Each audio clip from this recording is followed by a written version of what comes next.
From translation, NIV New International Version. This 3rd day of the year. Today we are reading passages Genesis 8 to 11. Genesis chapter 8, verses 1 to 22. But God remembered Noah and all the wild animals, and the livestock that were with him in the ark, and he sent a wind over the earth, and the waters receded. Now the springs of the deep and the floodgates of the heavens had been closed, and the rain had stopped falling from the sky. The water receded steadily from the earth. At the end of the 150 days, the water had gone down, and on the 17th day of the 7th month, the ark came to rest on the mountains of Ararat. The waters continued to recede until the 10th month, and on the 1st day of the 10th month, the tops of the mountains became visible. After 40 days Noah opened the window he had made in the ark and sent out a raven, and it kept flying back and forth until the water had dried up from the earth. Then he sent out a dove to see if the water had receded from the surface of the ground. But the dove could find nowhere to perch, because there was water over all the surface of the earth, so it returned to Noah in the ark. He reached out his hand and took the dove and brought it back to himself in the ark.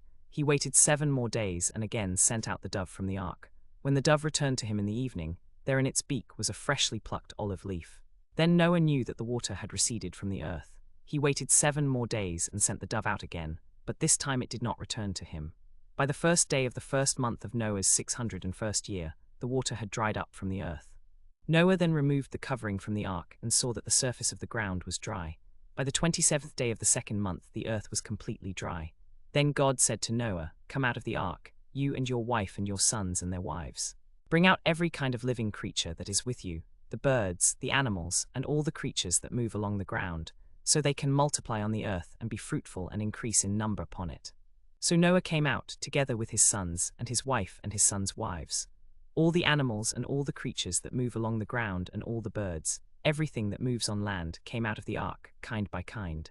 Then Noah built an altar to the Lord, and taking some of all the clean animals and clean birds, he sacrificed burnt offerings on it.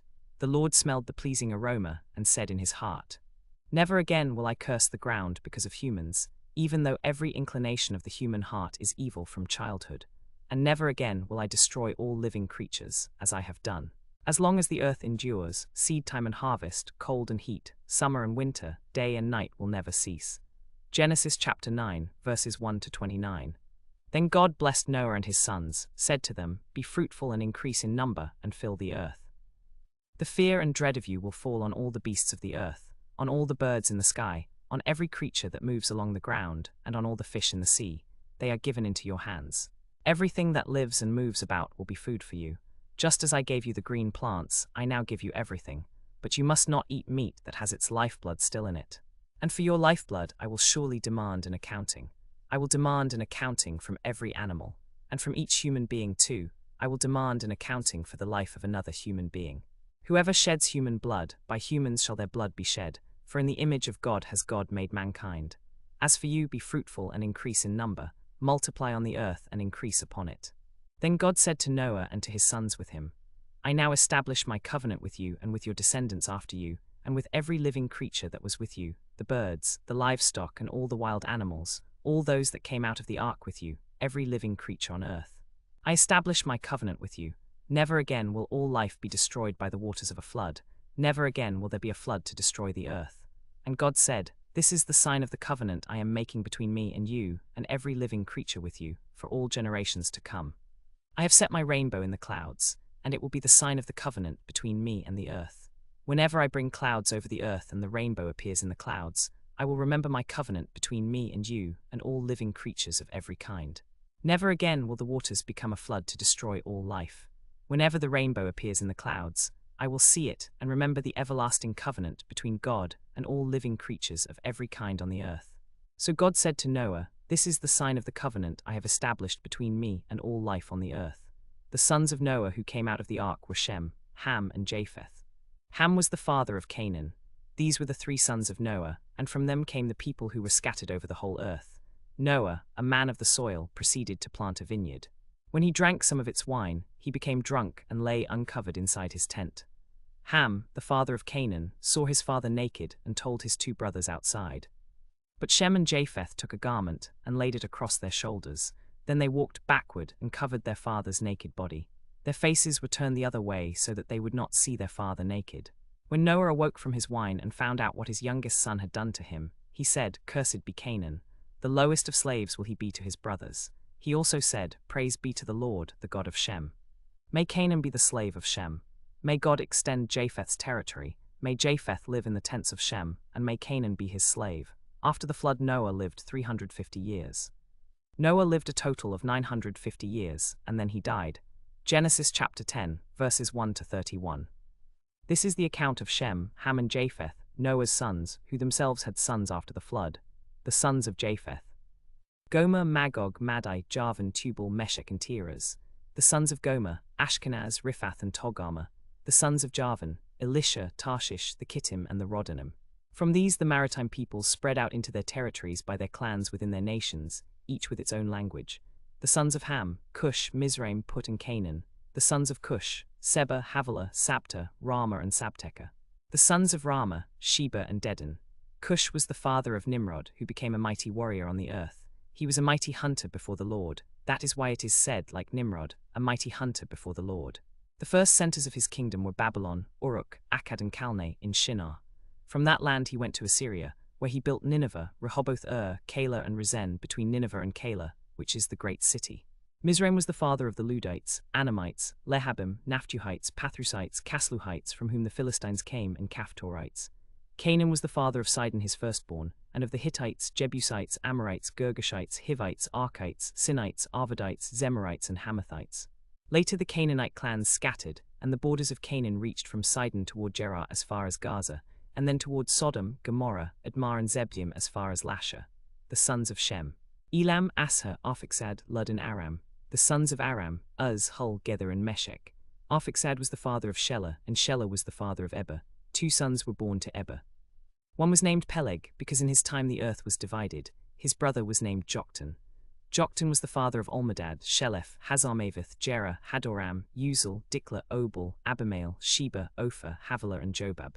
All these were sons of Joktan. The region where they lived extended from Mesha towards Sephar, in the eastern hill country. These are the sons of Shem by their clans and languages, in their territories and nations. These are the clans of Noah's sons, according to their lines of descent within their nations. From these the nations spread out over the earth after the flood. Genesis chapter 11, verses 1 to 32. Now the whole world had one language and a common speech. As people moved eastward, they found a plain in Shinar and settled there. They said to each other, "Come, let's make bricks and bake them thoroughly." They used brick instead of stone, and tar for mortar. They said, "Come, let's build ourselves a city, with a tower that reaches to the heavens, so that we may make a name for ourselves. Otherwise we will be scattered over the face of the whole earth." But the Lord came down to see the city and the tower that the human beings were building. The Lord said, "If as one people speaking the same language they have begun to do this, then nothing they plan to do will be impossible for them. Come, let us go down and confuse their language, so they will not understand each other." So the Lord scattered them from there over all the earth, and they stopped building the city. That is why it was called Babel, because there the Lord confused the language of the whole world. From there the Lord scattered them over the face of the whole earth. This is the account of Shem. 2 years after the flood, when Shem was 100 years old, he became the father of Arphaxad. And after he became the father of Arphaxad, Shem lived 500 years and had other sons and daughters. When Arphaxad had lived 35 years, he became the father of Shelah. And after he became the father of Shelah, Arphaxad lived 403 years and had other sons and daughters. When Shelah had lived 30 years, he became the father of Eber.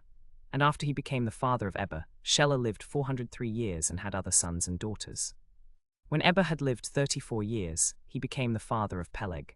And after he became the father of Peleg, Eber lived 430 years and had other sons and daughters. When Peleg had lived 30 years, he became the father of Ru. And after he became the father of Ru, Peleg lived 209 years and had other sons and daughters. When Ru had lived 32 years, he became the father of Serug. And after he became the father of Serug, Ru lived 207 years and had other sons and daughters. When Serug had lived 30 years, he became the father of Nahor. And after he became the father of Nahor, Serug lived 200 years and had other sons and daughters.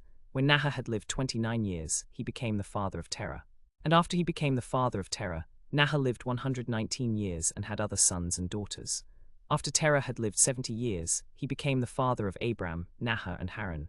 This is the account of Terah.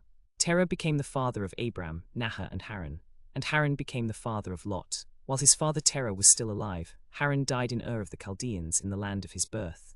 Abram and Nahor both married. The name of Abram's wife was Sarai, and the name of Nahor's wife was Milcah. She was the daughter of Haran, the father of both Milcah and Iscah. Now Sarai was childless, she had no children. Terah took his son Abram, his grandson Lot son of Haran, and his daughter-in-law Sarai, the wife of his son Abram, and together they set out from Ur of the Chaldeans to go to Canaan. But when they came to Haran, they settled there. Terah lived 205 years, and he died in Haran.